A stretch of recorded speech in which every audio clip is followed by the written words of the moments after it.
So let's start at the top as we usually do, and tell us a little bit who you are and why you wrote the book, please. Of course. Well, the crux of the book is an identity crisis. I didn't know how to answer that question. What do you do? And I was trying to move on from just being a teacher. I was ready to expand my career and, transform and change education and learning, but I was stuck in a box. And I knew I was so much more than just being a teacher. So, how do you get seen for your value and all the different skills that you bring to the table? Was sort of my predicament because I was great at design and facilitation, and I loved innovation, and I couldn't figure it out. So I ended up back in grad school and was just in that messy place of trying to figure out my next career move. And that led me into a research project where I started studying my professional identity because I was curious about how people are more than their job titles. I didn't know what a job title meant anymore.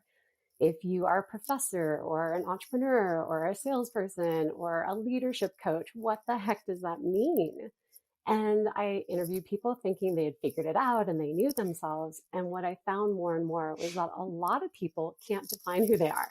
And a title is just an arbitrary point of meaning. And ultimately, I discovered this epiphany where when you bring two different parts together, you create a whole new composite. It's a whole new entity. And that word is a hybrid. There's hybrid products, there's hybrid businesses, but there can also be hybrid people. And that just revolutionized the way I thought about myself, that I'm a hybrid in my work. I can own that and actually use that as the way that I introduce myself and talk about myself and market myself and find jobs that actually fit my hybridity. Like, that's crazy. And that really was the radical idea. And when I started sharing that with people, it just lit them up and it resonated. And I realized I need to write this, I need to share this. And this is probably something much bigger happening in society that we just haven't really been sharing. So that's why I wrote the book, is to give people tools and honestly empower them to realize you're not alone. This is a common issue and we just need to start sharing about it.